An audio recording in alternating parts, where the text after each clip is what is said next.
time for track feedback, my favorite part of the week. And I don't know if I have anything else to say except let me get my monitor feed up so I can click to expand, see your comments. And then we're gonna jump right in and play some music. Right now I just found this DJ set. SoundCloud just went to it after the last thing I was listening to. And I'm not sure how you say it. I thought it was spinach at first, but it looks like special niche or something. But it's spelled at the now playing banner on the top of the screen. And it's good stuff. Came after a Dub Techno mix set. If you want to know, where is my broadcast? Hi. Let me know when you get here. Say hi. Let me know where you're at.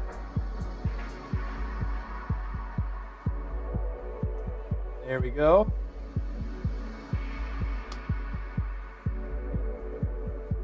Click to expand. Okay, audio coming through. So let me just pause that track. I always hate to stop the music, but I got to do that. And we're going to jump right in. First track is going to be Randy Adams. Are you here? Randy Adams. We were just having a chat, so I know you're on. And I'm going to start with your track. I got my gate hitting a little bit harder today. I got the air conditioner on. Whoa. I think if I take the noise floor down like that, you'll be able to hear me. And it's a little cut out, but you know, I want to get that noise out of there.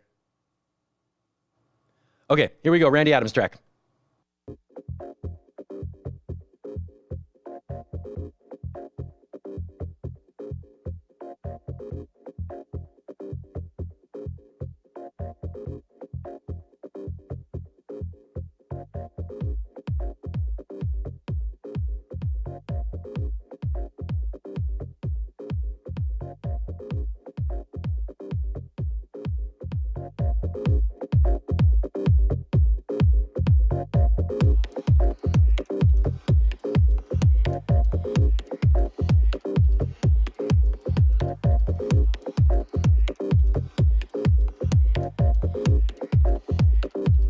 Scott Berg.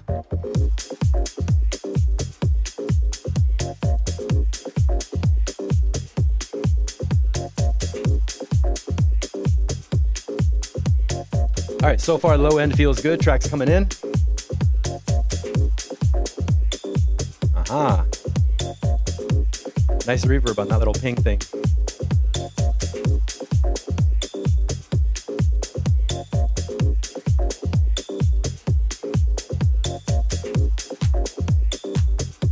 I like that clap coming in 117.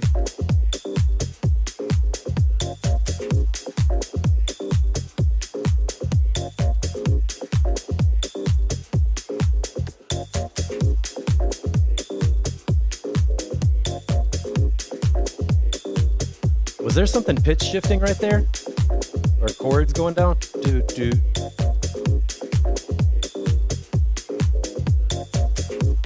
Genre says tech house on here. I might put this more closer in a deep house kind of set. Just me.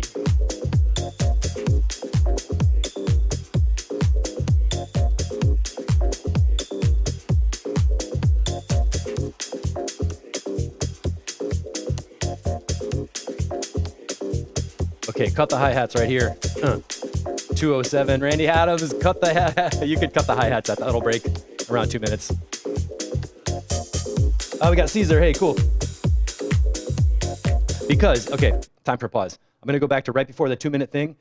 After that little break, the next drop comes in with an open hi-hat. So I think you could take the energy up a bunch. We're at 157 right here. 2, 2, 3, 4, 3, 2, 3, 4, 4, 2, 3, 4. Cut the hi-hats. So you can have like four bars where the hi-hats are there, and then 4 bars where you just get the chords, the bass, no hi-hats, and then they come back in. It'd make it better. Giving your track a little haircut. Jesper, what's going on? We got Tenka. Now the groove is cool, man. The kick drum and the sub bass are really interacting nicely. Do. I like that part.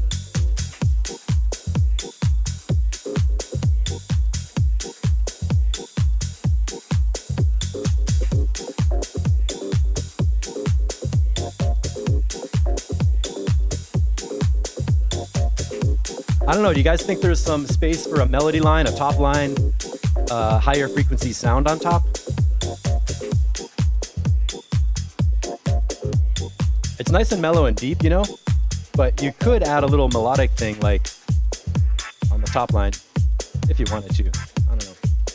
Not every track needs that, but frequency-wise, there's some space in the highs. Okay, 318. Somehow this feels like an ending, but I can see there's another 3 minutes of music. So let's see what happens.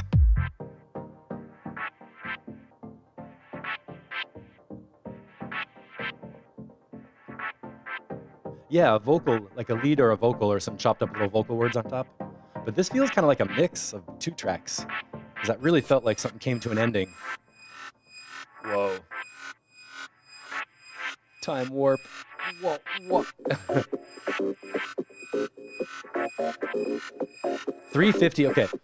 That sound is super cool where it's going vrr, vrr. If you could pan that and have it going like vrr, vrr, vrr, from side to side, it would be even better. Maybe I could create that effect right now.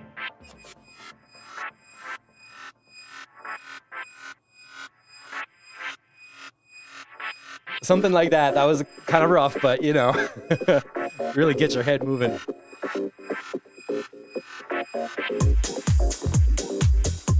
And then we're back in. Cool. I want to go back to that moment at the end of 3 minutes and ask the question, why does it feel like it was coming to an ending? Because it had a really nice vibe. It was like track coming to a close.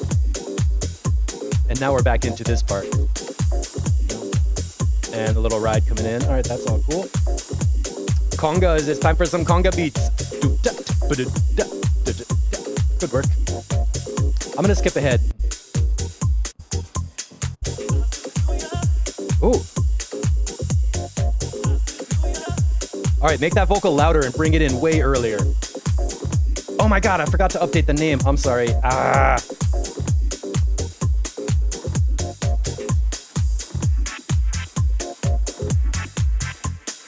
That. Got to stay on top of these things, you guys. All right, that vocal is what I was feeling earlier at like 2 minutes. Just like that. You don't need more than that. It's perfect. Make it a little louder and be good. Let's see how the track ends. We're out at 5.5. Ian Waters. Oi, oi. And the ending sounds like the beginning. Okay, this is kind of interesting because the track started off, it was great, it went into this space, there was a little, we have some really easy fixes to do. So the first thing I want to say is we talked about cutting the hi-hats for 4 bars and then, you know, that thing at 2 minutes. Now, after this drop comes in, I'm going right here to 212. Boom, little vocal thing. Do ya, whatever it is. Do ya. That little thing with the vocal, make it louder in that section of the song. Now let's listen to around 3 minutes. I want to figure out, why does the track feel like it's coming to an end? Here we are at 2:59. Okay. Something dropped out, right? Let's listen to that and figure out. The question is, what is dropping out to make us feel like the track is ending or starting to end? Back to 250. Totally in the groove, got a little chord thing. That sub bass in between the kick drum.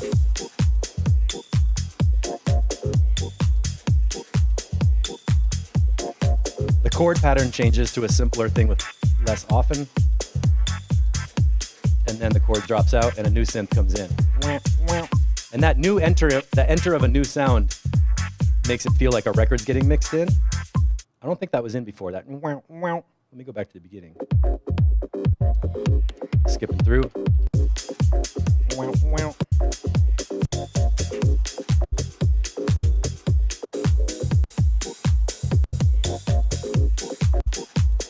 Wow, okay, 309.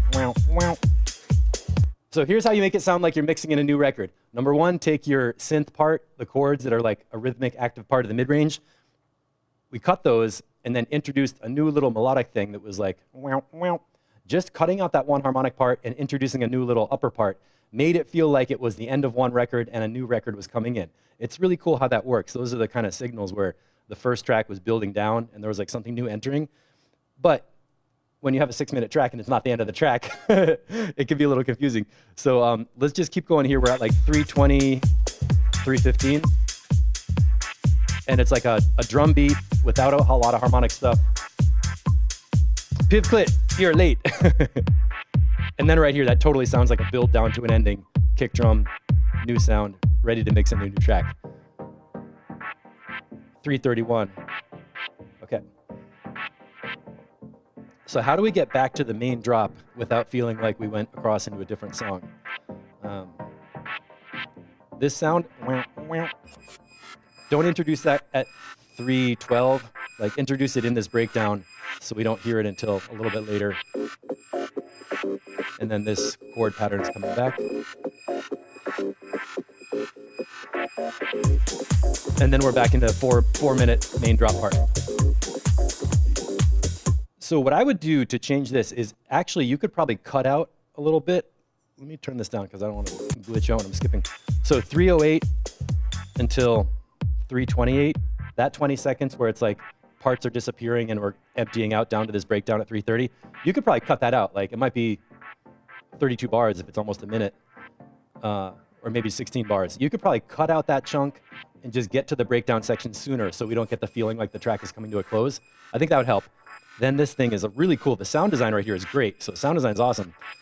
And then this chord part that's the main chord part, when this comes back, it's like, okay, now the track is coming back in. So that's a pretty simple fix. Just delete a little bit. Yeah, and then introduce that new synth thing at the break, not leading into the breakdown. So that means here we are at 309, right here.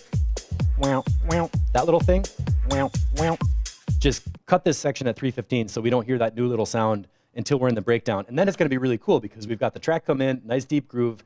We get to the breakdown and a new sound comes in that's gonna take us into like the end of the song with the same groove, but with an added energy level.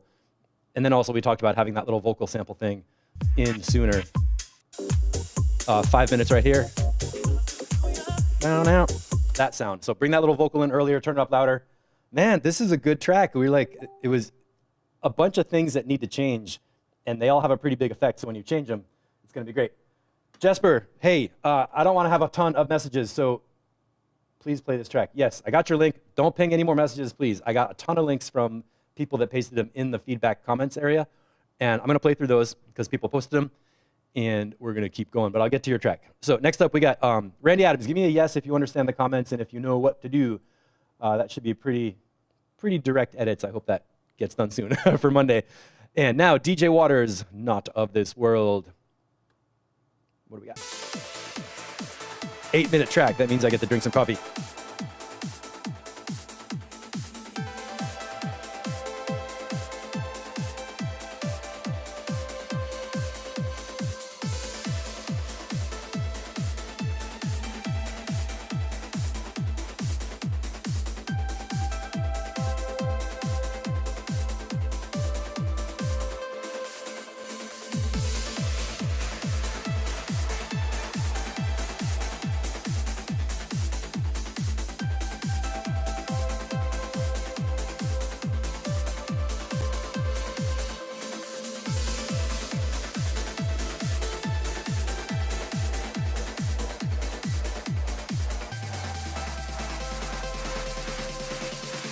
I like that bass dive.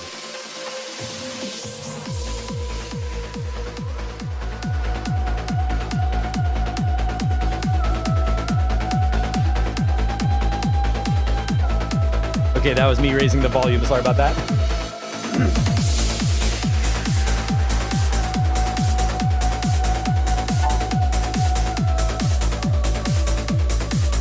Talk about a vocal lead, right? On top.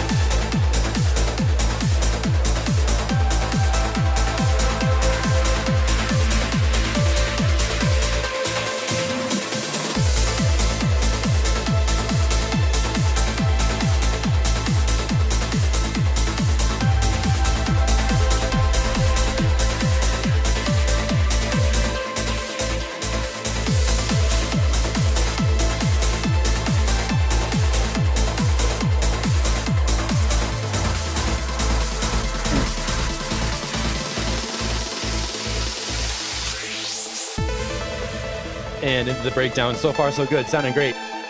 I think that bass dive could be a little bit bigger even. It's that impacting. I can feel it. Maybe in subs it would be bigger, but turn that a little bit. Nice effects. The space on that lead is great. It's wide, echoey, reverby, moving around. Yes. That's what I'm talking about.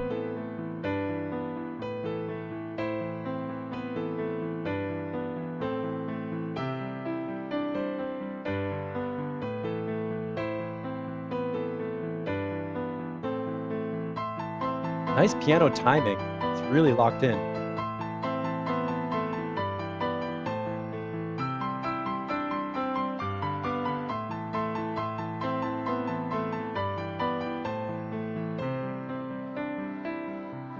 Ah, nice vocal line entry.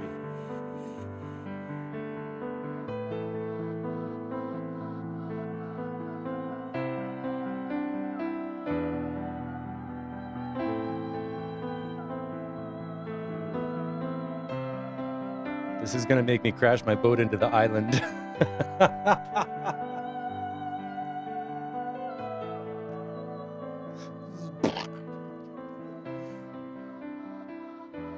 Yeah, Ian, you got the piano sounding great, and the blend of the transition vocal thing is perfect.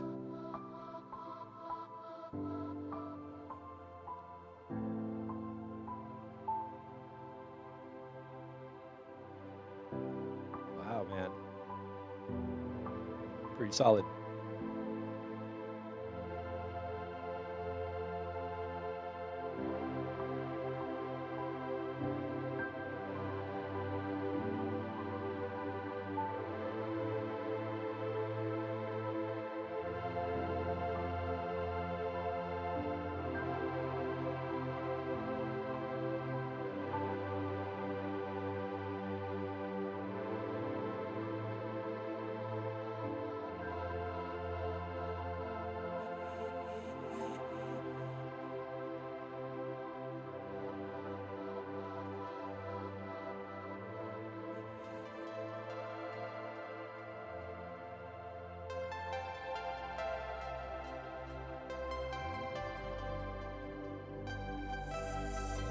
And now we're picking up for interesting. We're at 5 minutes and I'm totally into it. Like,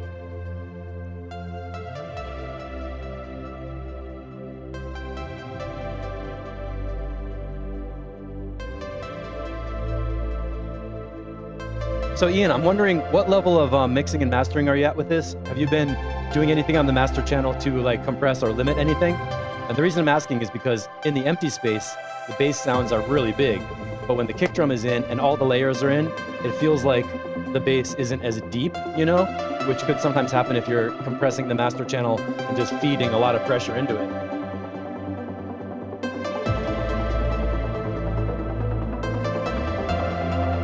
This is beautiful, like soothe the savage beast kind of music.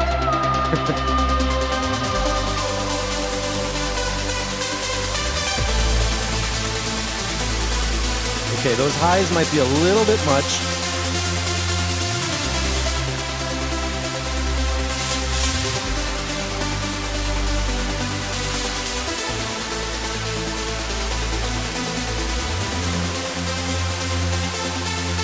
Yeah, send this off to Pip Clit.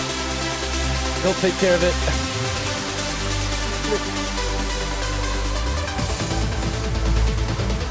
And the rush, here we go.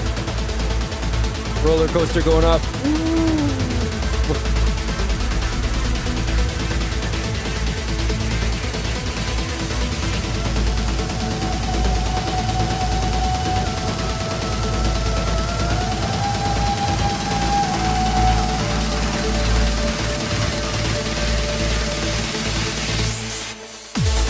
Perfect signal. Totally got it. Good.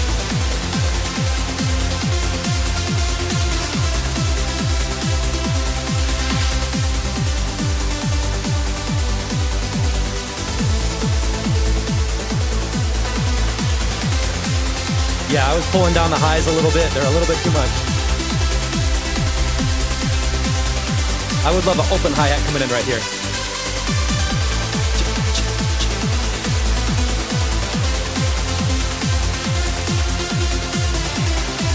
Man, solid.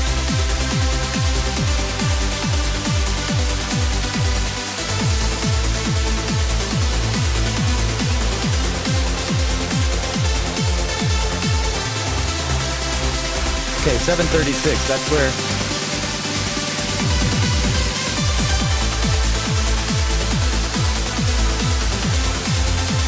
Okay, I'm gonna roll this down. So 736. Let's compare one thing. I'm gonna go back to an empty space and let's listen to that bass impact by itself. Let me fix the level. So here's a bass impact coming in at 240.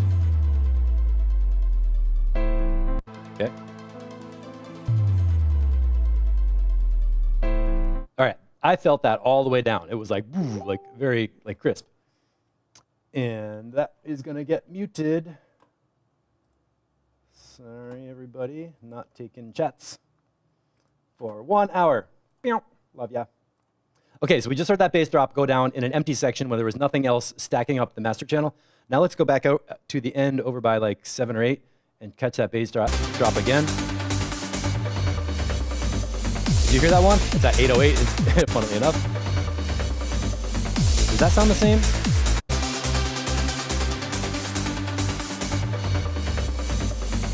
To me, when there's other stuff happening on the master channel, that dive bomb bass is not as like big or loud, you know?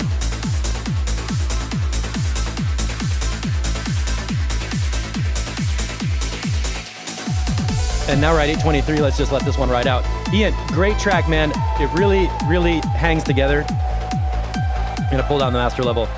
The critical thing that I think you had to achieve was the transition in that long break where we had the piano come in and merge with the vocals, and you just got it so smooth. It's like flush, you know, just perfectly smooth. Oh, he said the idea was to gently introduce the sub drop so I can increase that. Nice ending. Sure. Yeah, gently introduce the sub drop, I guess. For me, that sound of a bass drop should be the same volume every time it happens, just because I don't know, if I hear it early in the track and I turn up the levels to where it sounds good, if the next one is like crazy a lot louder, that could clip your output or, you know, fuzz out a sub or, you know, kind of put too much pressure through the system. So just in my opinion, that bass drop sound should be kind of fixed at the level. So compared to the kick drum, when you have the track, when you're playing it and it's leveled and it's coming through, it's gonna be consistently that size and you're not gonna get like a different size one later. Man, really cool ride. That was like, it takes you on this emotional thing. It's like hard and then it's like, chill. So probably the worst comment I have, and this is not really that bad, is that in the rush build-up, the high frequencies are still hitting me kind of hard. And I know the headphone amp in this mixer is a little bright because I can feel my voice being bright. So it might not be that bad. I'm glad you're getting it mastered soon. Give us the buy link, dude. We're ready to go with this one. Really nice work. Glad to hear your progress. Keep it going. Now, worth the wait. Yeah. So is James Sargent here with us right now? I don't know if he's on stream. I got a track from him. And we got our friend with the white pantsuit coming at you. Scott Burke, track called Hey. And I'm going to be smart and change the banner first so I don't forget. Scott Burke. Track called Hey. Hey. Twink. There we go. And play.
This is cool, man. I like the guitar and bass line feeling like it's live, and then the beats coming in together with that.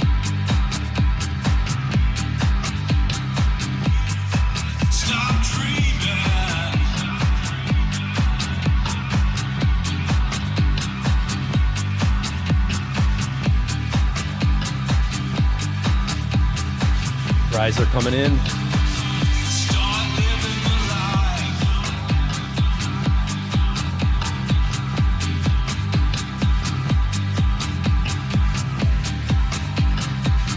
I like the swell in the chords too. Wow, wow, wow.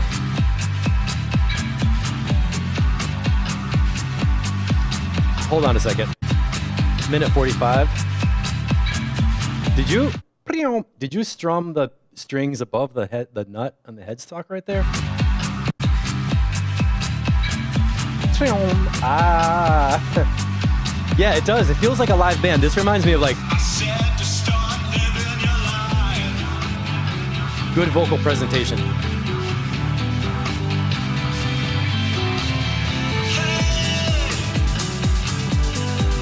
Ooh, this is cool. New percussion layer, new harmonic layer.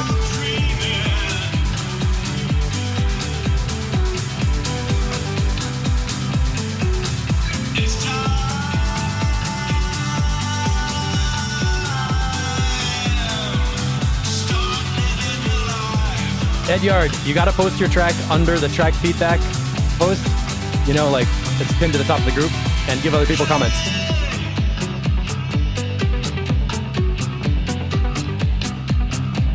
All in the box, dang. All right, I like what's happening right here. I gotta pause. So I wanna know what sound disappeared and how did that synth come in to sound so cool? So at the beginning, we've got, down, wow, wow. That synth layer in the middle that keeps going. Here's a minute 08.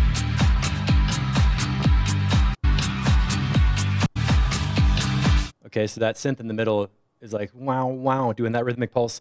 Then it empties out. And now at 2.5 minutes, that pulsing layer is gone. It would have more of like a pluck layer. So you're feeling the harmony, but it's coming through a different instrument. It makes the track really interesting.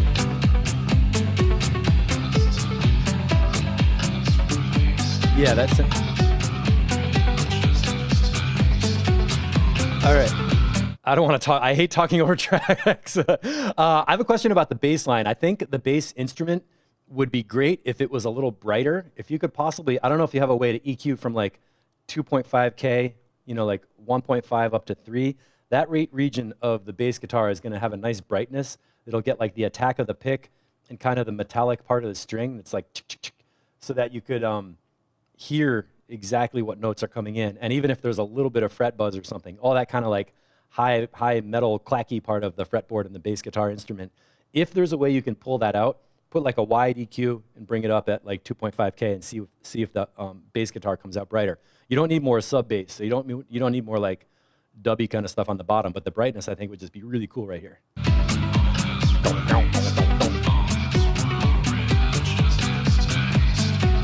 I love what the vocal's doing. It's wide and kind of crunchy.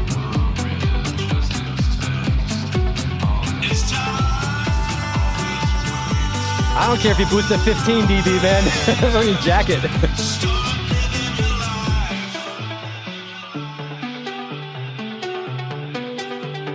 Oh, this is super cool. Vocal delay. What makes that breakdown work? The vocal delay keeps going on with a nice long tail, and there's only one synth. No hi-hats. Let's check that out again. 318. That emptiness makes it work.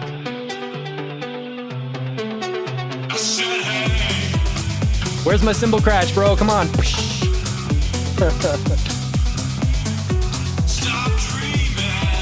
Yeah, and on the bass, you don't have to have, what should I do?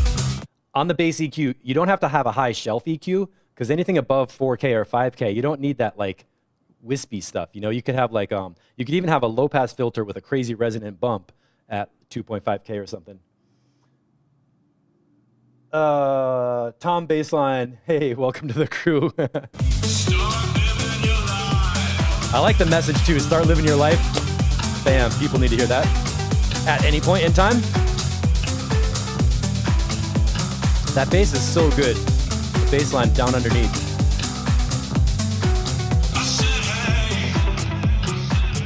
I like how the levels keep changing too. I mean, instrumentation levels.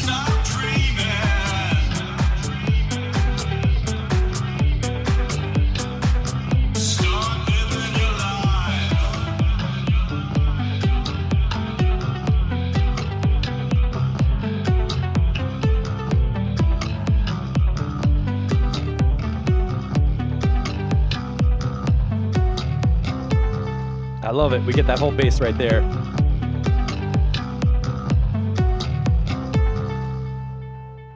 All right, now when you have somebody telling you to put up more of the high end in a sound, and it's already got a lot of boost, one thing you could secretly do is take a low shelf EQ at like 200 hertz, lower that down just like 2 dB or something, and then turn up the volume of the whole track.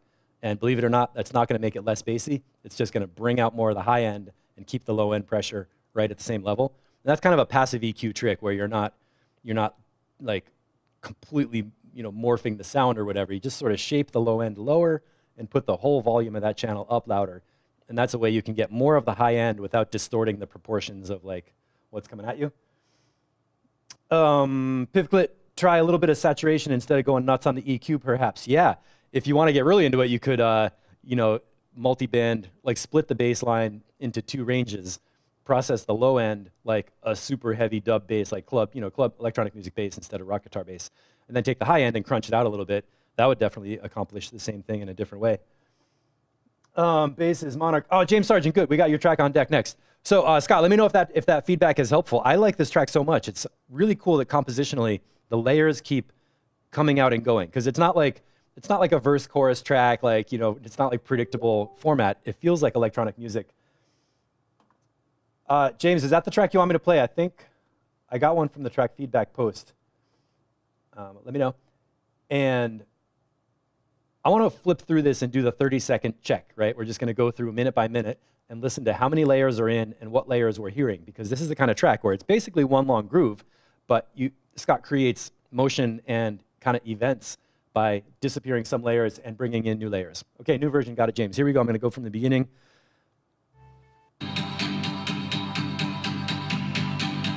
Okay, opening before the beats. Opening synth. Kind of got that chunky, like gunk, gunk, gunk, gunk. Here's like a minute. Minute and a half. Still basically the same arrangement. Out to 2 minutes. Beat drops out. New synth pluck is coming up. Okay, there's fade up.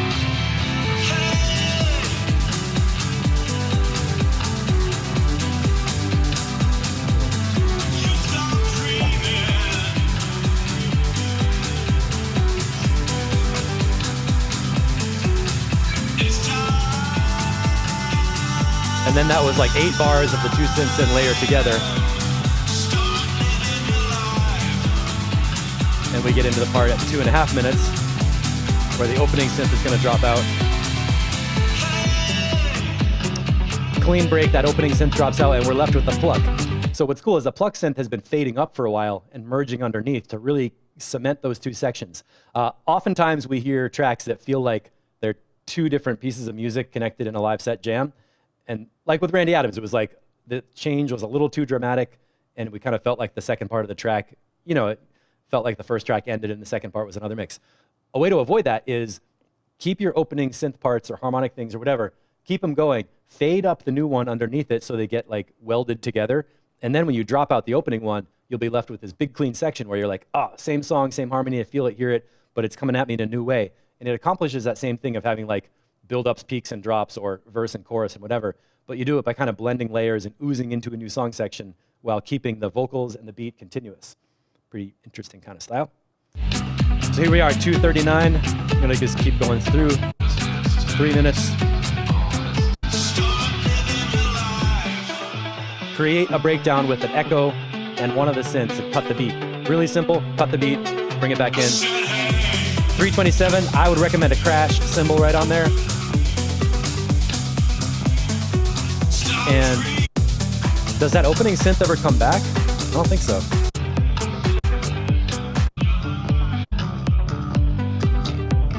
I love how the ending comes in.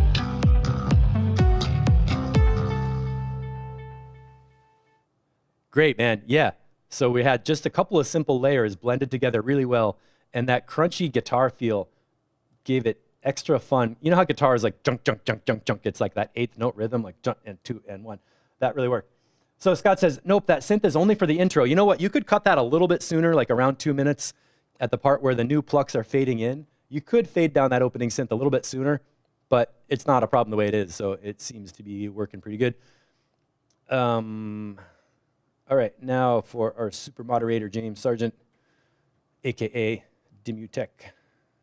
Let me, oh, track not found, dude. That link you just sent me. Okay, while we're waiting, we got a couple other good ones.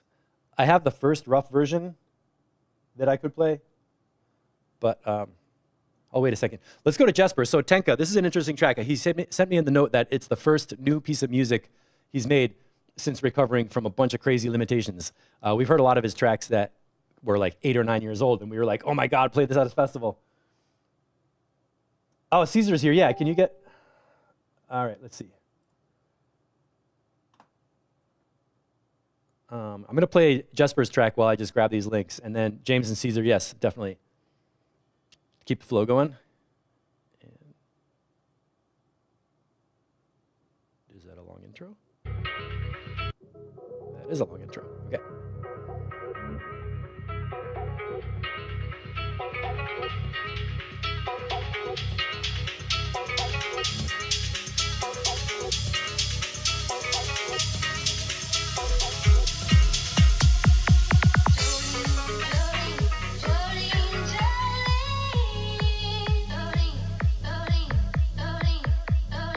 More guitar, and we got Jolene.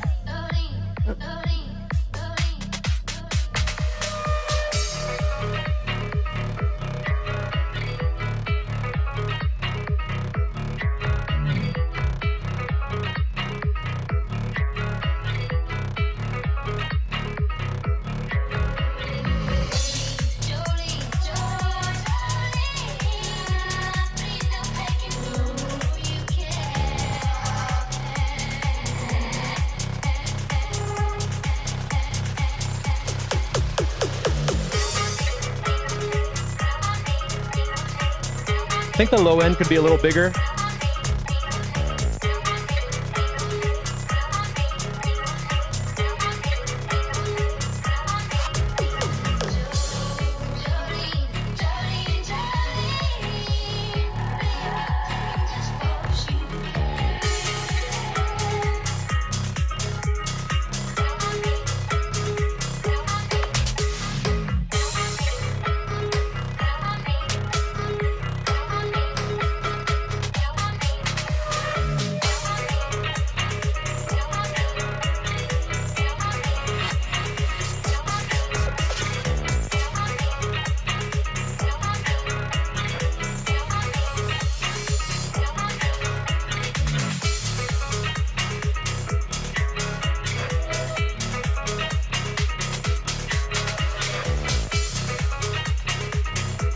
Okay, so we got a lot of high frequency stuff happening here with the vocal and the guitar part, and the bass line and the beats are a little bit lower compared to your other Psytrance production.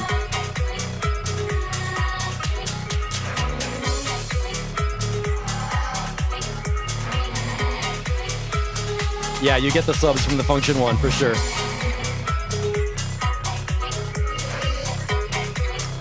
And the title says it has triplets, so let's see if we get a triplet breakdown.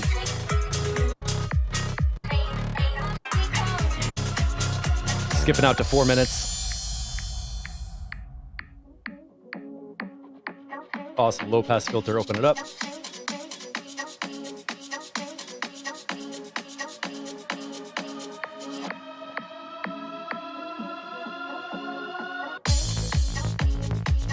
Aha.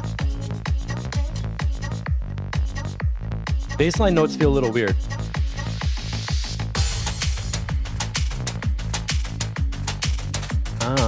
Bum, bum, bum, bum, bum.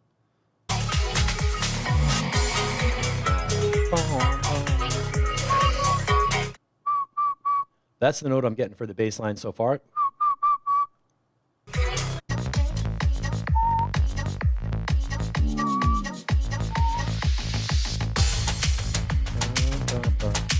It feels like it went from major to the relative minor. Boom, boom, boom. Went down a minor third.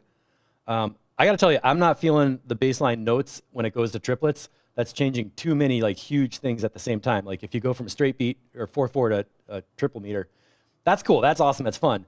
But when the bass line also goes to a new key center or harmonically takes us somewhere else, I had a hard time catching because the vocal stayed the same. So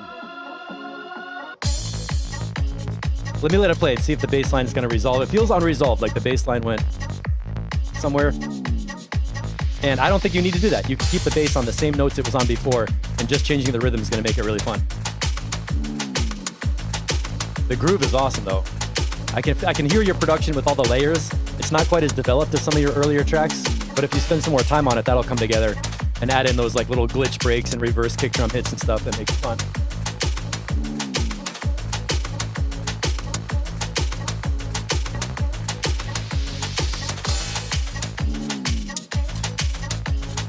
I like how the vocals chopped up.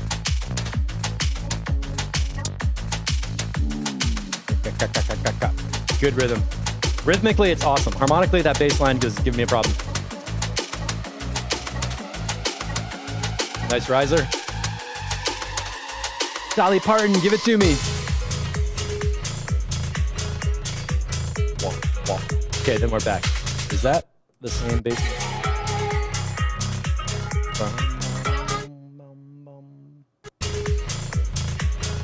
And again, the bass line is...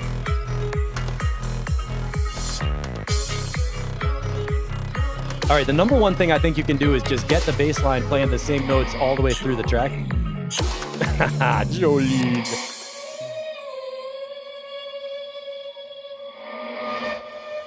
Yes, there's all that sound design stuff. Cool, man. Number one thing is keep the bass line going in the same zone so we can feel harmonically connected. Then when you chop up the vocal and change the rhythms and go to triplets, it's all going to be good. And then add in all those psytrance spices of a little like effects and like growls and wubs and stuff that you had in your other stuff. And that'll be legit. So please edit this a little bit, bring it back. And if you want to give me any comments on what you were thinking with the bass line changes, I'm open to that because I know people do things for a reason.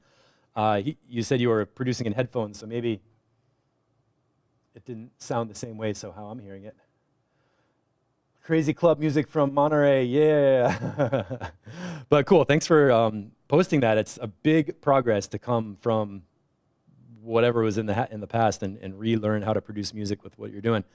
Good job with that. So now we're gonna go on to James Sargent, Dimutech, and let me label the title on the scroll bar. What you're doing is you're tapping in to a level of consciousness that does not have something which is the very foundation of human control. It does not have fear. So, I am a unique expression of all that is, has been, and ever can be. I will go on exploring forever, forever. This is just a brief experience. What is there to fear? Nothing.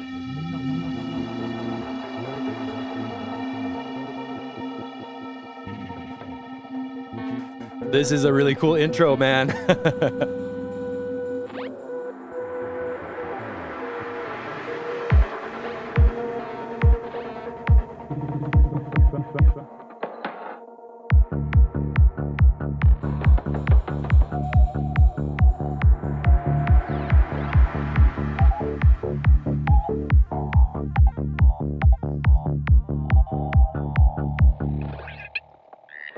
Whoa. I think that bass line could be a little louder. Oh, thank you. I don't think we've heard anything like this from you before. This is super cool. Definitely got the groove.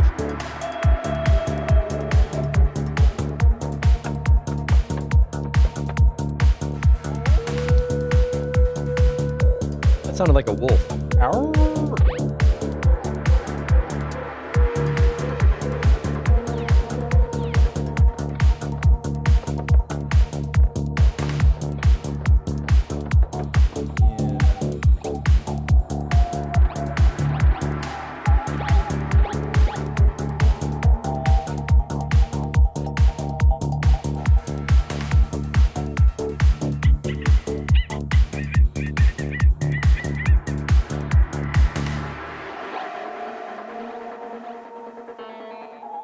So James is saying it's a new track, tips on mixing, and if it needs more melodies or something. So general tips, yeah.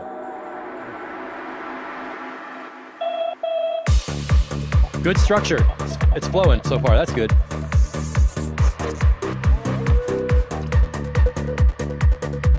All right.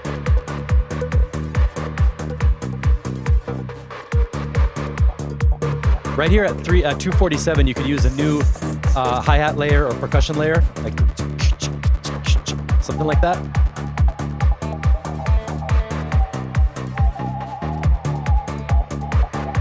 And there's a little bit of a hi-hat that's going like dun, ticka, dun, ticka, dun. That could be a little bit louder.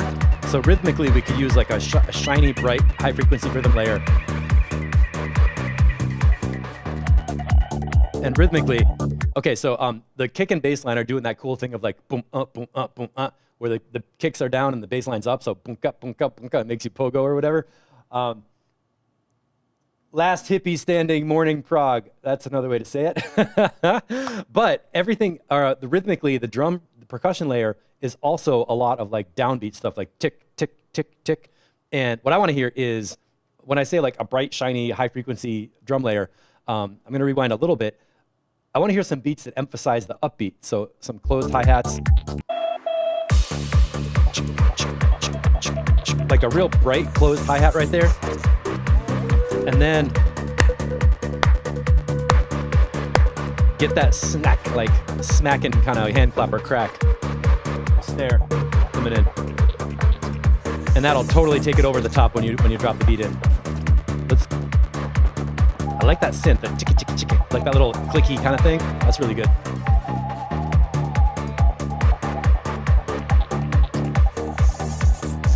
Cool sounds, man. I can hear your sound design is getting more evolved. Animal sounds. Trip to the zoo. Oh, good right here, kick and bass line.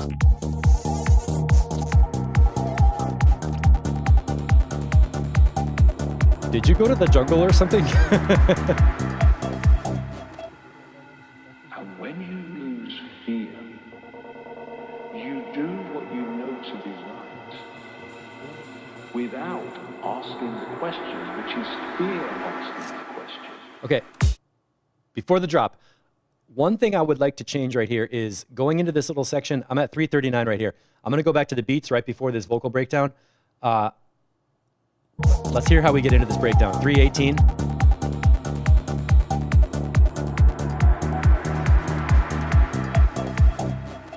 Okay, right there. Boom, boom, boom, boom. There's one bass note and then it stops. I think it would be super cool to extend that bass note. So the bass line's dun-dun-dun-dun-dun. That last bass note before the empty section, could you make that longer so it's like boom, and then it would extend under the vocal? I sort of felt like that would make it a really cool transition. 323. Whoa, whoa, whoa, whoa. Like, continue. Oh my God, I think the ending bass note is the same note as the vocal pitch. That would be psycho if you could extend that bass note and have the voice fade up so it almost sounds like the bass line morphs into a voice. That would be crazy. Would that work?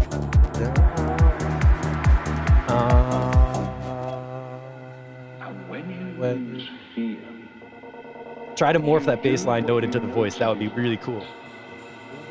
Without asking the question, which is fear asking the question. Was that a pitch? Ooh, was that a pitch shift on the crash? Hold on. Great sound design. Mix is solid.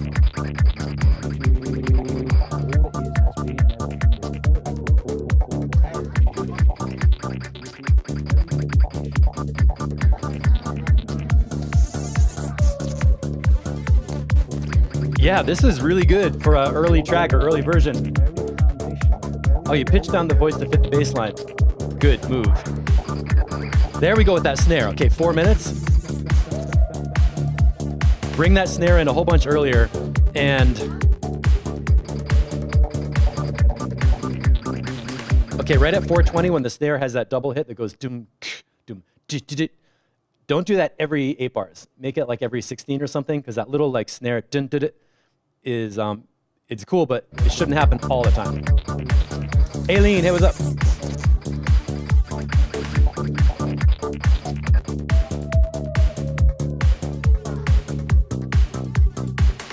Yeah, that ta-ta-ta.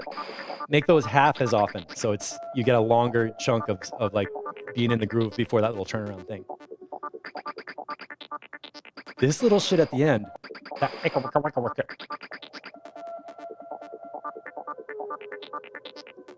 What instrument is that? Is that a sample and hold circuit?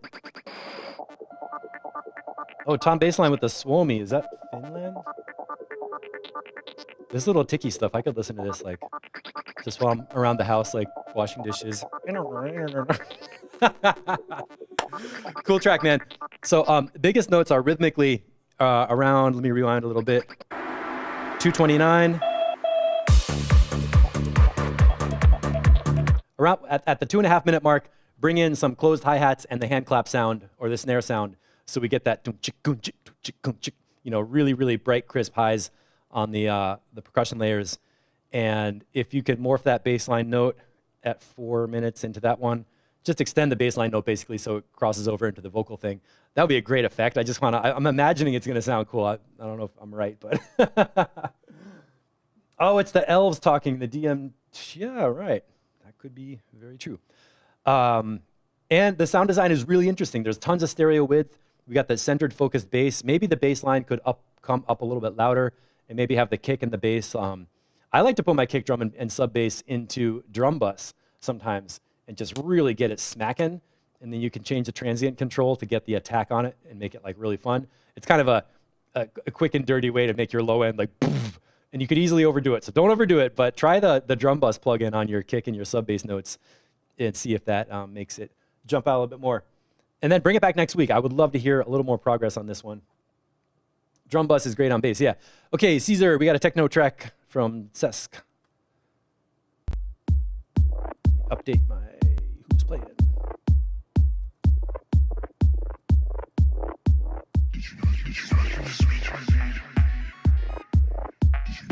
Oh, M4G4.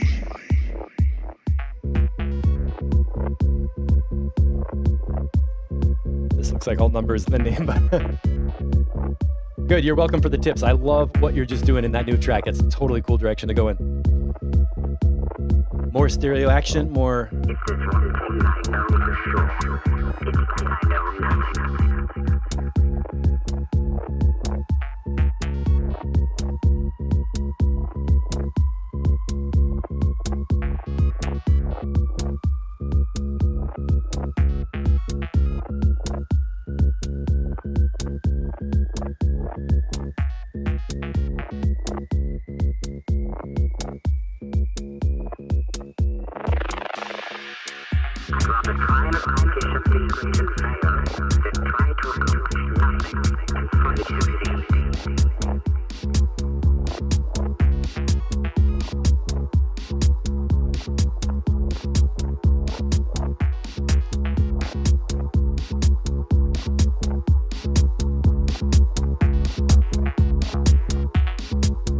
Okay, I'm pushing up that level. I don't want to distort the broadcast feed, but I think that should be good.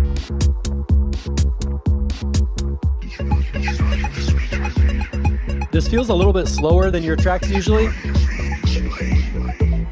Wondering if some percussion is going to come in. I like the fuzz on the bass line. And the blips. Nice loud melody. Really cool. And the bass line notes.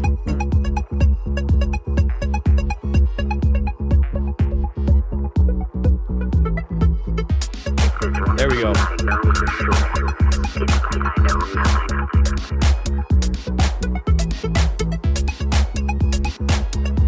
Oh, the cat left the room. I don't know. It's pretty tough criticism.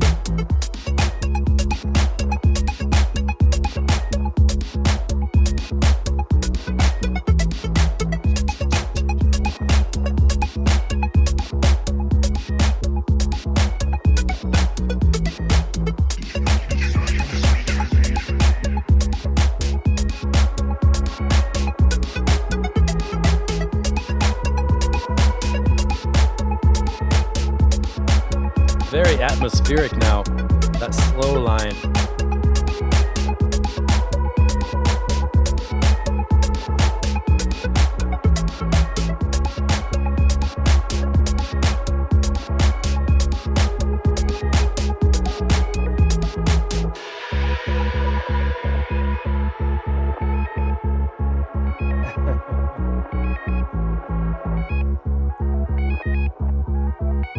That bass is getting hypnotic. Do you remember Africa High Tech put out that album? There was a track that felt like that. This synth is a little loud now after what was before. Let's see where we go.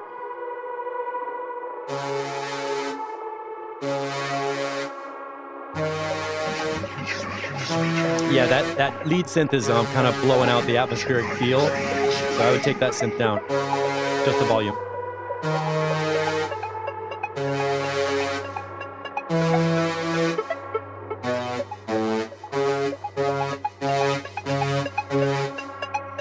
That felt like experimenting to find the melody, honestly, because the volume and the randomness.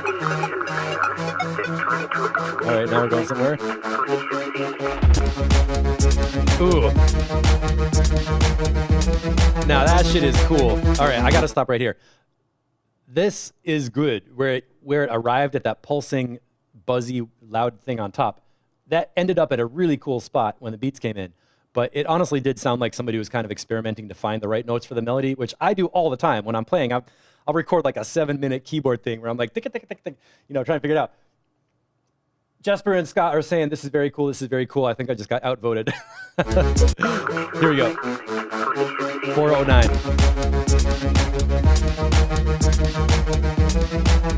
Now, man, this is locking in. I like it.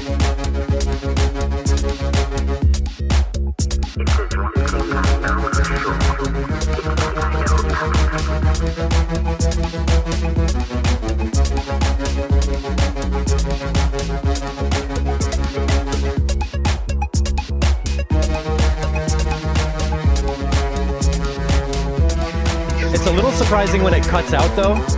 Right when I went from headphones to speakers, it dropped out, and I was like, what?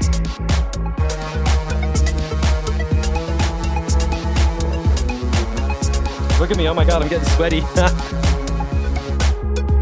Perils of the studio.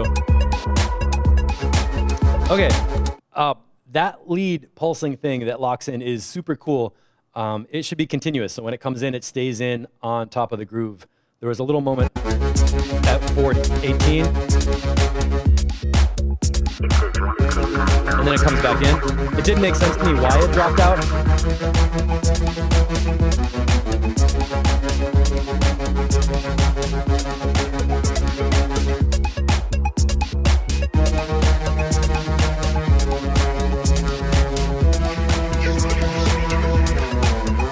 And then the bass line is going through its cycle.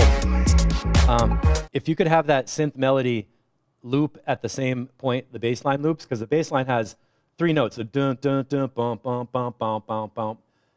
Have that synth melody go in a change that is the same length as the bass line, so that they feel like they're kind of together. Okay, a thought of finding a balance, hard to rework the synth and automate the break. Leisure plugin. Let's go on and keep, how do we get to the end here?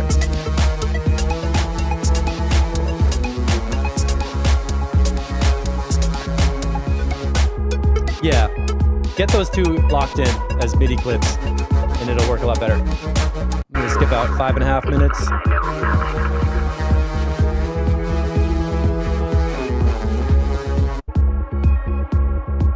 Low end is like powerful, that's good. That little bleep, that could be louder, that's fun.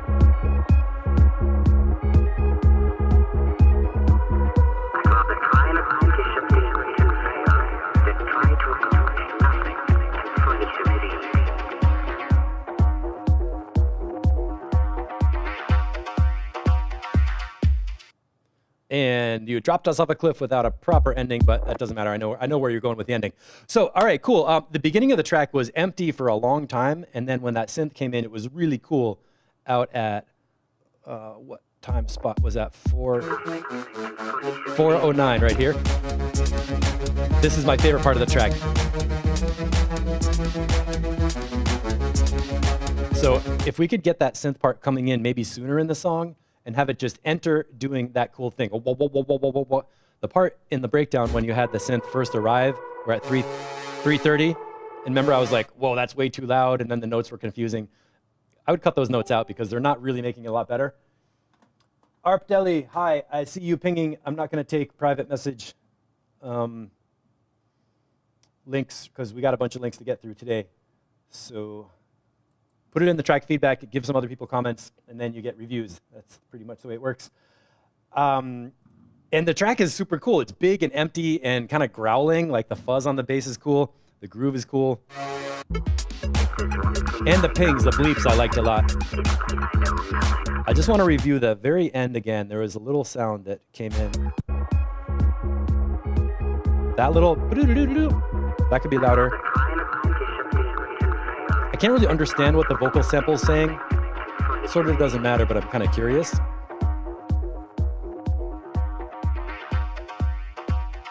And then give it like another 8 bars to just finish filtering that track and finish filtering that one sound and let the song arrive at an ending so it's not clipped off. Andrea, hey, how you doing? Good morning, good morning.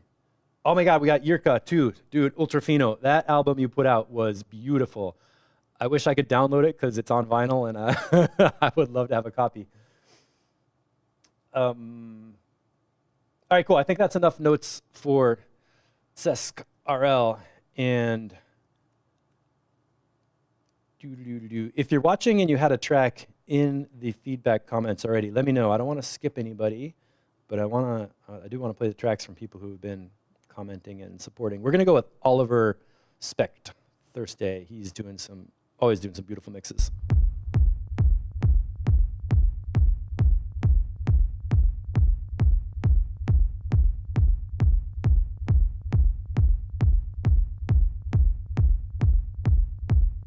Oh my God, I would love a digital promo link. In fact, I'll play it right now.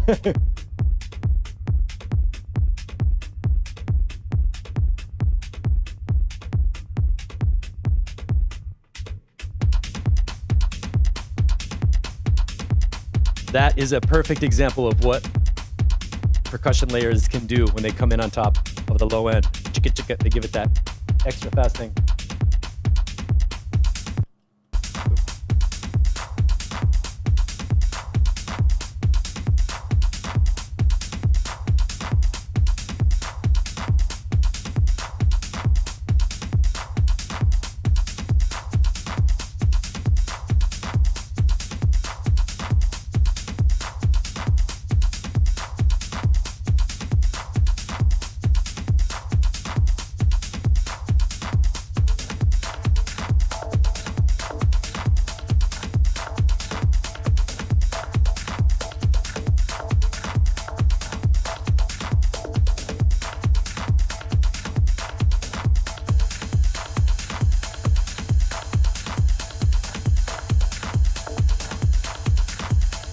That might have been a little early for this ride to come in. I feel like it's still building. Let's see what happens.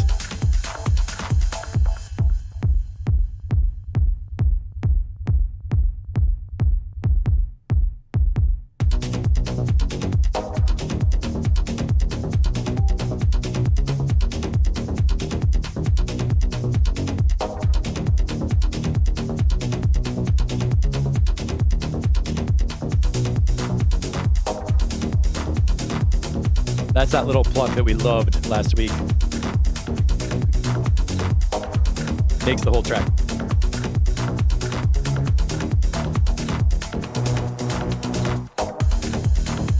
And that drop, that's where the ride comes in. So earlier, I don't think we need the ride cymbal, unless you were gonna really, really do a long mix on top of a track before.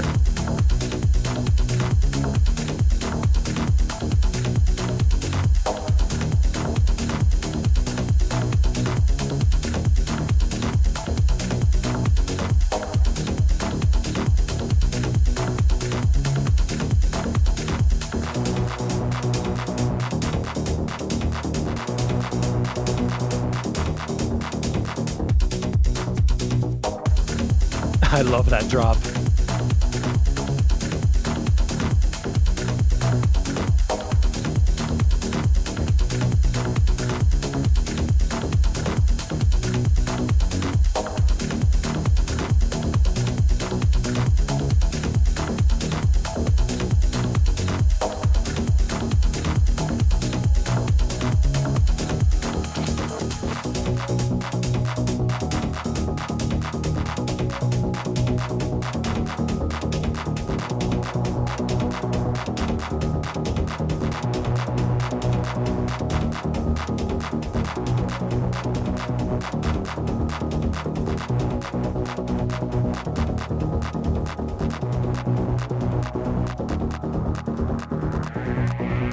Good track notes on the updates, fades and everything. Cool. Nice sound right here. 348.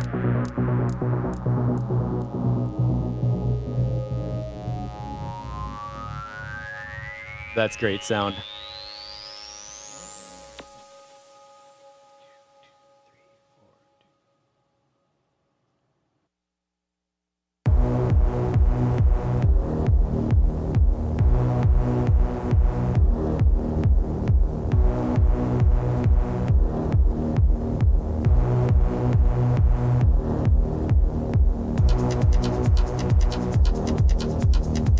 All right, possibly we need a little bass notch around 200, 180 to 220, something like that.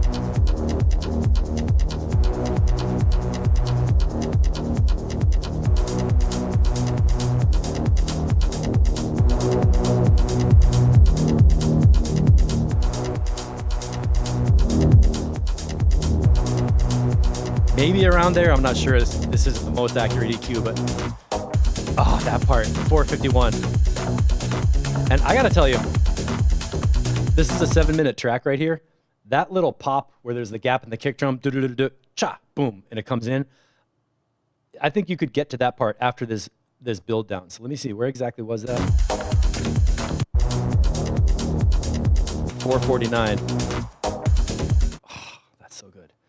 Let's just see what happens if we go from this really cool synth swell.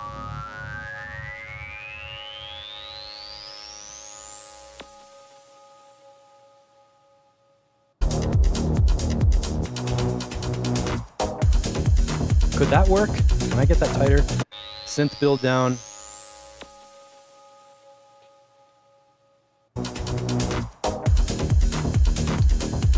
I think you could maybe cut out from 406 to 449. It's like 45 seconds and go right into that faster part. I mean, maybe. I don't know.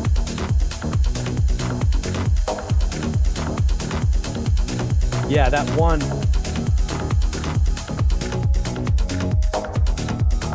And the way the bass line works with it is really what makes it. That little pluck happens, and then the bass goes to the lowest part of the bass line. Really fun. 530, killing it.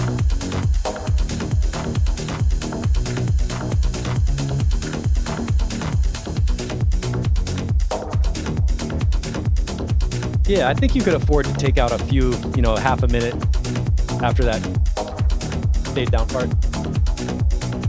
And we're at 6 minutes right now, cruising right through.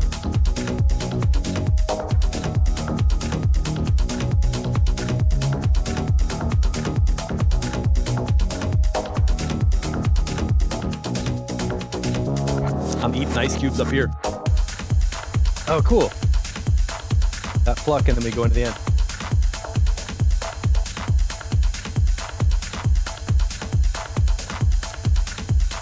Okay, so EQ that out only on the bass, not on the sub. Yeah, so that's not a mastering EQ thing. Okay. And we're into the fade down part. I'm gonna just skip ahead a little bit, see how we get down. I like that creeping synth. Somehow it sounds like the church bells I hear in my neighborhood from far away.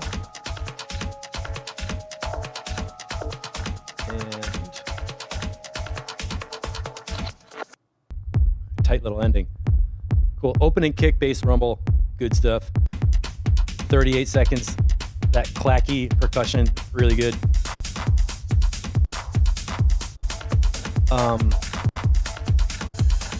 Right here at a minute 30, minute 24, that ride cymbal felt a little early in the track. I don't know if you need that, but again, if that's the mix in part, then okay.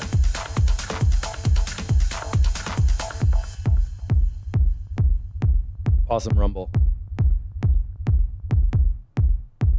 And there's the signal and the track starts. So good. All right, cool. I don't know if you guys agree with me, but I would take out a chunk in the middle of this and maybe do some of that baseline EQing, and I feel like it's pretty well done.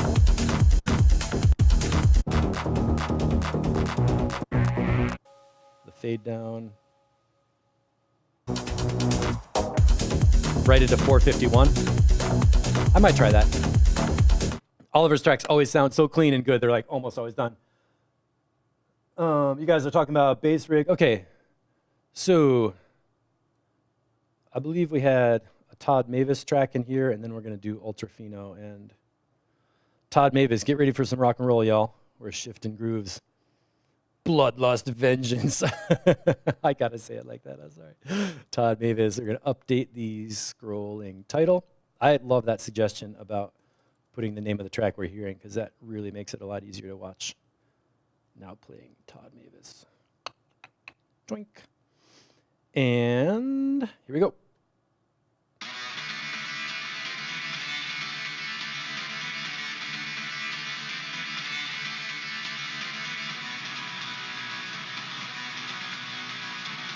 Almost feels like a ZZ Top guitar riff.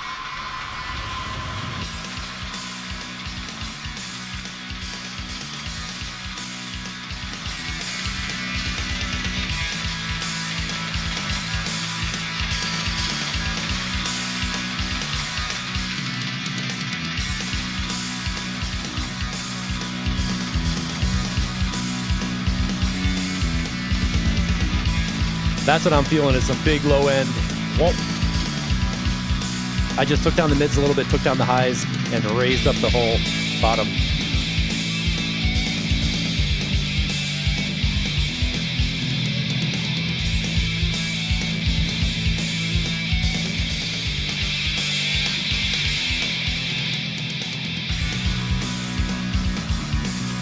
So the overall leveling, Todd, I want to ask you what kind of monitoring you're listening to, and what are your speakers doing? Because I think you might be, I'm not sure, but if you're mixing on a system where the tweeters are blown out or kind of worn out, then you might think you need to push your guitars up louder without really hearing that they're too loud in the mix.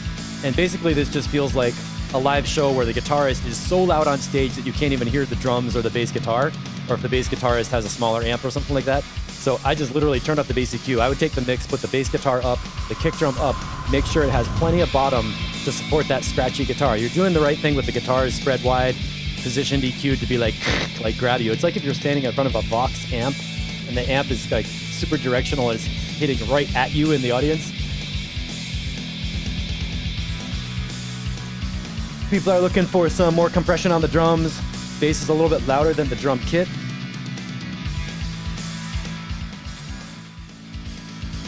Yeah, checking the sides. But all the right elements are in there. You could definitely pull this mix together, bring the low end elements up more. Kick drum could probably be focused around 90 hertz, like a high pass filter up to 90 and just get it popping right through and have that bass line going all the way down to 40. Oh, you're mixing on Genelex, that's good. And then are you using reference mixes? Like what bands are you listening to that you want this to sound like?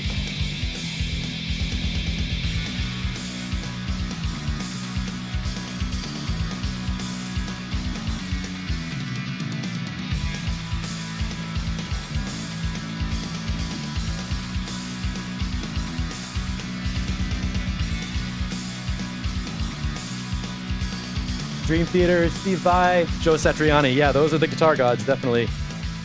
Now I'm going to reset the EQs back to where we were.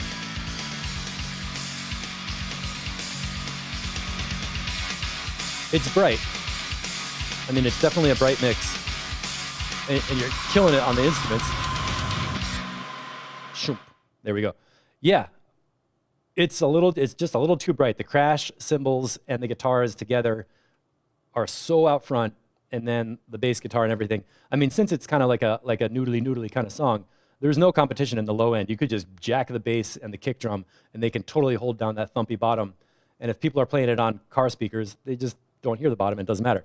So yeah, watch out for like combination of how the mids stack up, because it's just super bright. James Sargent, some hard vocals now and then would work. Oh, Ian says the guitar sounds like it's too far away. Yeah, I had that feeling. I didn't have a way to explain that. It sort of felt like if you're at a live show and you're not hearing the elements you want. I guess I was describing it as having the guitar amp really loud and the drums kind of far away or something. Yeah, so it's basically a question of mix leveling. Like volumes, you could fix this mix with just volumes and pull it together. Let me know if you know what I'm saying, if that makes sense. It can be hard to do it if you're always mixing in the same room with the same monitors and the same references and stuff, but I know this is a cool track and it could get to comparable level of other bands that you listen to. All right, now, Mr. Ultrafino, we are gonna go to the SoundCloud preview and listen to Last Night I Dreamed About the Sun from Daryl Balky. Let me change the name on this. And Mr. Ultrafino is a friend of mine from Prague. We had some amazing Daryl Balky Ableton sessions at some fun dance spots when he was doing vinyl DJ sets. And we were talking about how to bring in Ableton Live and looping on top of vinyl tracks. And then one day we had this conversation. He's like, yeah, I got these eight or nine records, and there's a little piece on each record, and I just want to put them together and make a track. So I put them in Ableton and looped them and put them together, and it sounds like this. And he's like, is that how you do it? And I was like, are you kidding me? Oh my God. It was like having a jigsaw puzzle in your mind of all these horns and bass lines and drum loops and everything, and putting it together. It was like this crazy ass house track. And I was like, shit, you don't need my help. Because he had it going on really together even before I got there. So here we go.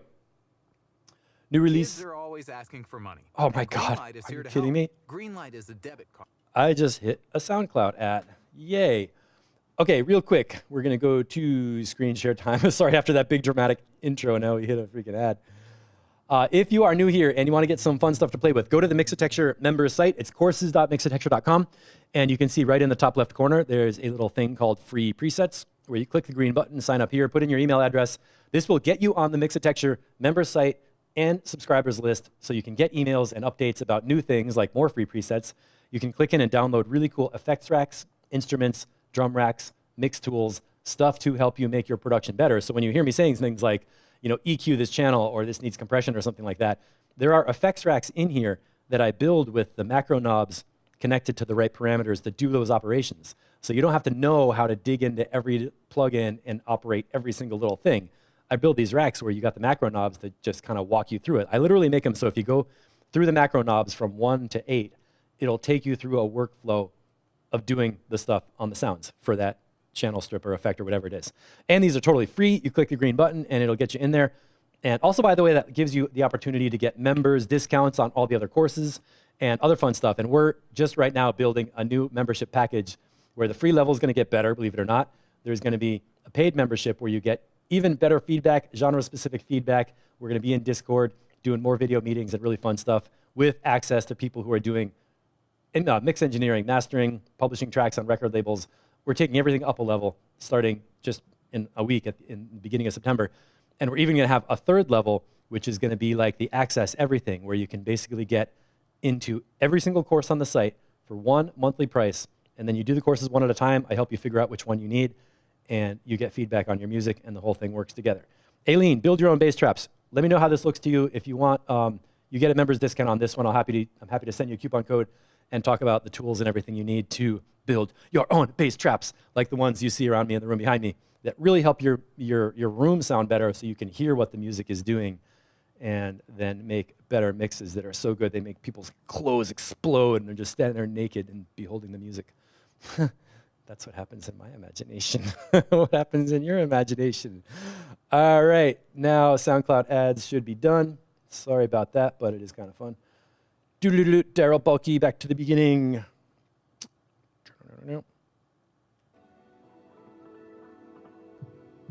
Okay, last night I dreamed about the sun. I want to tell you about walking into an oasis, about feeling like I just walked into my family's living room. It was more than just walking into their living room. It was about completely being safe from the social restrictions of the outside. Everything that the moral majority told you you couldn't do, it didn't exist anymore. It was a family that had only one rule: to love thy brother. And that was okay when I think about this oasis. Total Buddha This bar. place of total freedom. Okay, this is a preview. We're listening to like short previews of all the tracks in the album. And Yuji, if you can drop a link to the Juno site where people can find it, some people might appreciate that.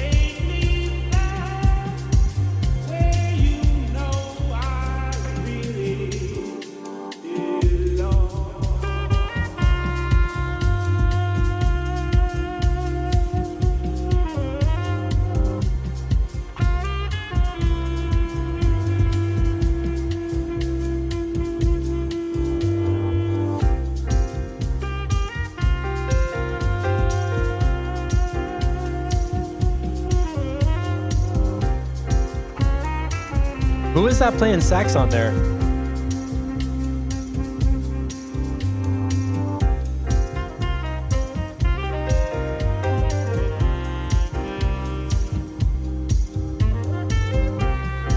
It's so good. It's like real jazz with a kick drum.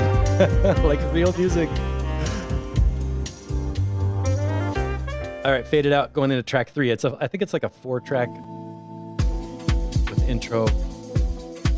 A little bit of Saint Germain kind of vibe.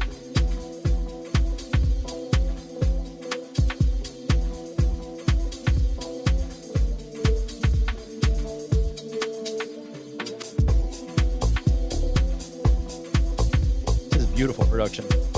I'm not even reviewing these tracks.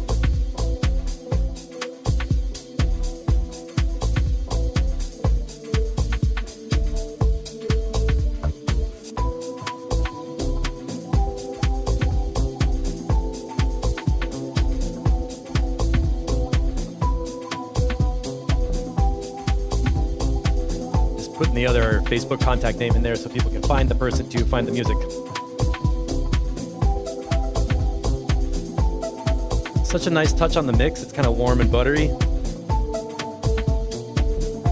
Did you record these previews off the vinyl? I don't think so, but that'd be cool too.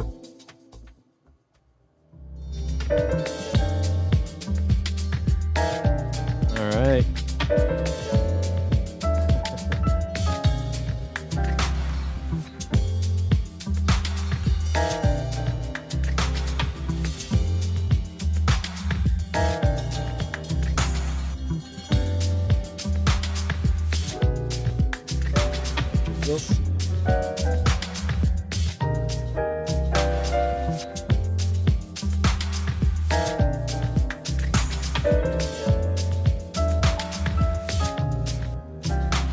Done by the label, gotcha.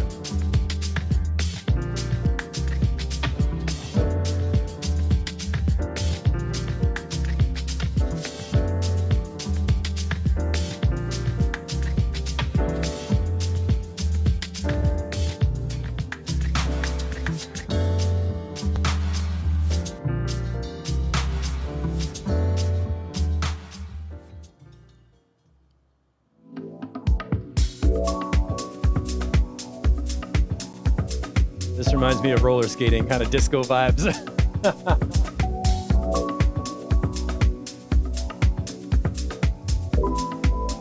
And then how did you make this with the melody instrument right here? That sounds kind of like an acoustic piano. Are these all still samples, or are you doing like MIDI bass lines and stuff? Like, curious what your production strategies were.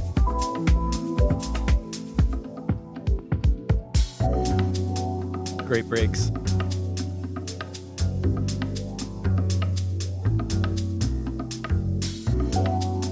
Did you have Isaac Hayes come over to your house?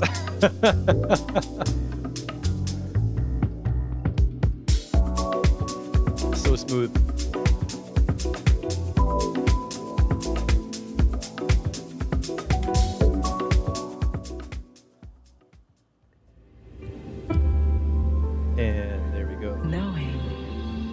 All samples. Get out of here. Anywhere in this universe. Just beautiful. So it's four good tracks with the intro and the ending stories. Super amazing. I'm so happy to hear this, man. This is just great progress. Can Mikulash send out vinyl over to here? Does he have it in the store? Maybe I'll order it.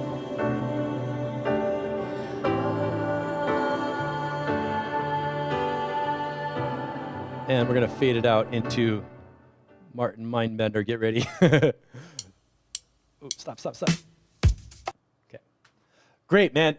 I'm just that's almost like more promo than track feedback, but that is, ladies and gentlemen, what you can do with a vinyl record collection and sampling and layering and Ableton production.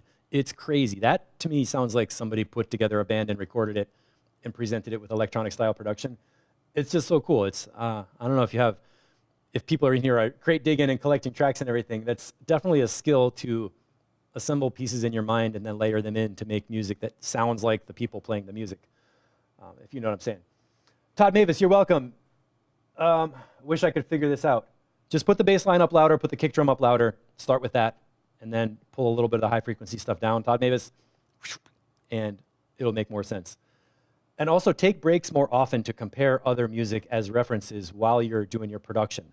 Like literally loop a Black Sabbath track or whatever you're listening to, and loop one of your tracks, and then go back and forth and mute and unmute those channels inside Ableton, and just really feel like, how is the bass pressure in the mastered record, whatever it is, and how's the bass pressure in my track? And if you do that back and forth, you'll start to feel in your ears like, oh, something's coming out too bright at me. And honestly, I would compare ZZ Top, because their guitar tone and bass line levels would work compared to your music, like 70s ZZ Top. I mean, Sharp Dressed Man from the 80s maybe, but if you go to like the 70s thing with the groove and the bass line thing, that's what I would use as a reference mix. DAW instruments for bass lines and such. Okay, so you're telling me you got secret tricks. The production sounded great, but I cannot talk about it all day. I want to play two more today. We're going to go for Martin Mindbender from the label When Disco Goes Wrong. And let me just label this up on top. Mindbender. Dr. Mindbender from G.I. Joe. Here we go. Okay, I'm not going to say that's a very long intro. That kind of kicks right in. What a groove, though. Bow, bow, bow.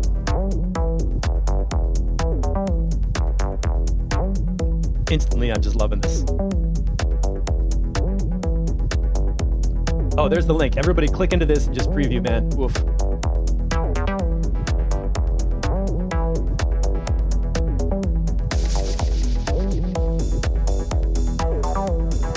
Getting right into it.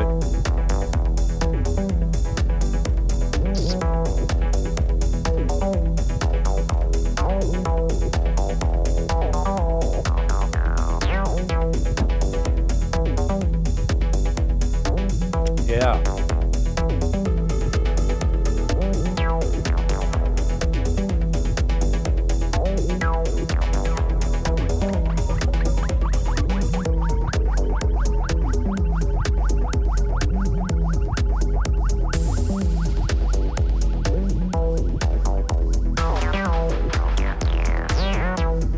I like the pace of the track a lot. It's not a super fast tempo, but the acid lines and everything keep it like rhythmically active.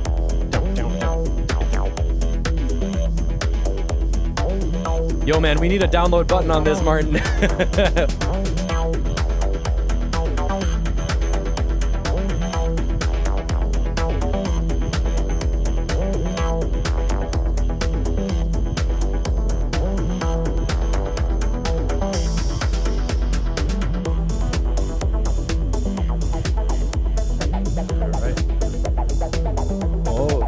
Mid-frequency wubs.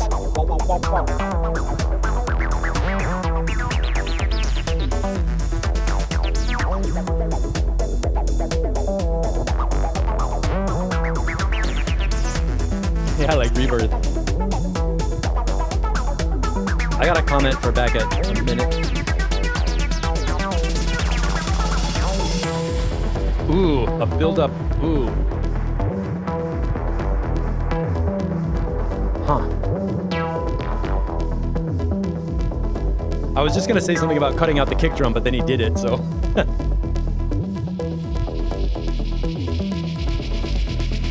Frederick, no, this is Martin Mindbender, Martin Atling, not Beat Blender.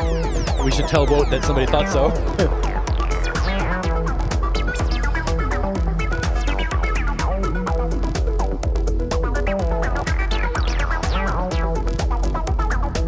There, maybe that helps. There is an ancient song structure happening here that's the call and response thing, where you have the melody line, or the mid-range line, and the bass line.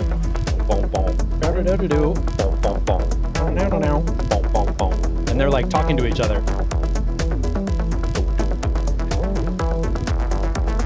We got 7 minutes of acid coming at you right here. We're at 320.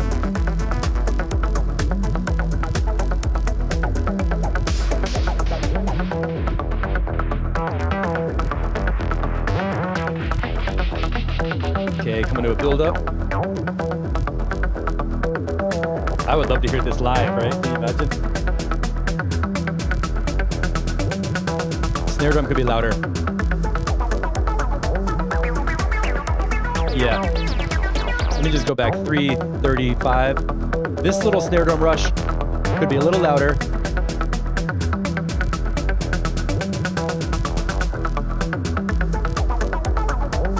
And I'm a big fan of the crash on a drop. Even a little China cymbal right here, like.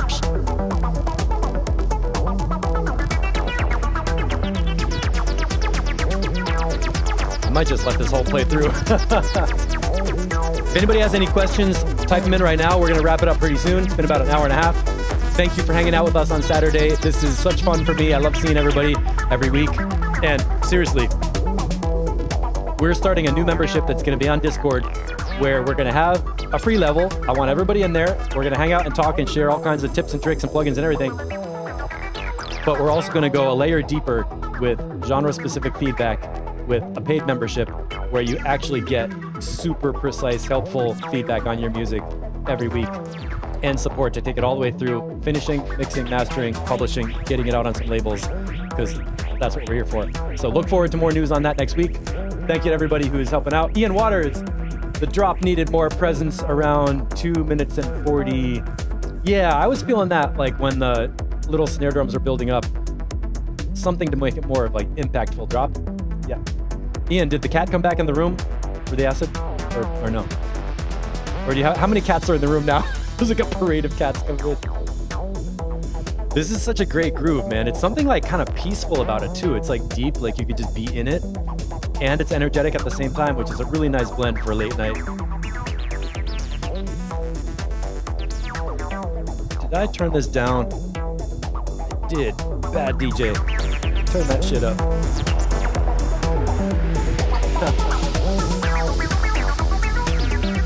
Yeah, the Gapper feedback is going to take 30 seconds every week.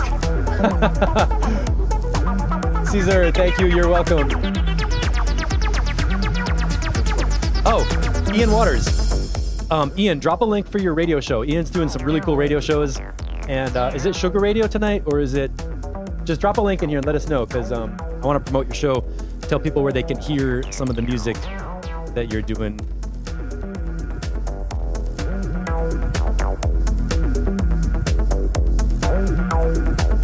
Just this beat and the bass line are making me so happy.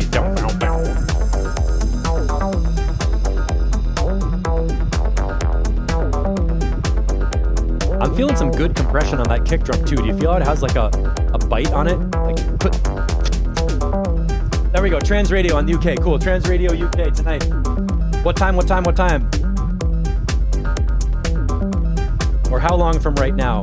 I guess 10 to midnight. So is it 6:30 for you right now? Is it 5:30 in your time? We want answers, Ian Waters. Martin Mindbender, when you watch this on the replay, tell us where we can buy your track. I want to get this on when disco goes wrong. I would totally play this in a set. I don't even have very many comments except turn up the snare drums on the rush, put a little China crash cymbal on the drop to announce it, and it's so good. Let me just give you something specific though. There was a moment around 2 minutes.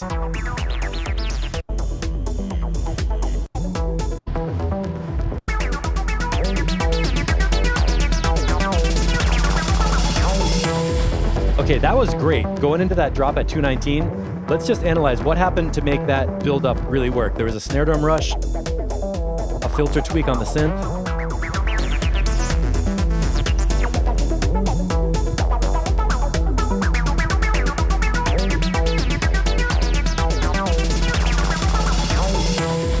Okay, so we had a reverse cymbal crash, a snare drum rush, the filter opened up to get the glossy, wet, resonant acid thing sounding.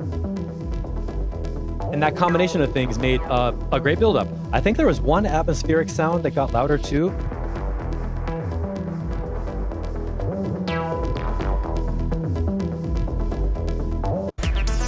I want to hear this build-up one more time.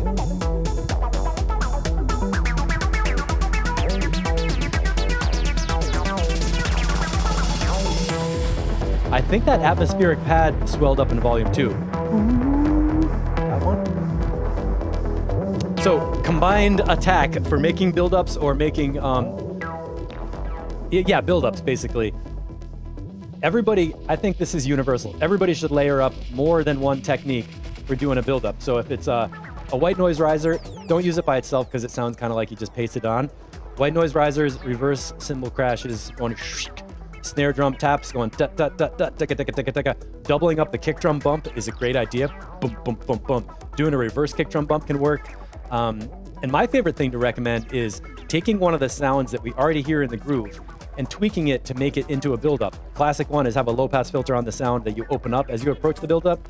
Another one is extending the length of the notes, or possibly playing the keyboard part or the synth part at a faster rhythm, like a snare drum build-up where it goes like da da da da da da da da da da da, doing that with a melody or something, and just kind of morphing the sounds that you have together with those other little effects. Like the reverse crash and the white noise riser are like the salt and pepper on your build-up, but try to construct your build-up using the sounds you already have so they grow and go like what, and drag your ear into the next event, whether that's a gap or a big drop.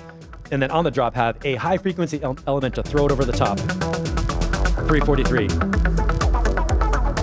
See, this is a build-up that needs a little more attention because we've got a couple of things happening, but it doesn't hit with like a one more time. 331.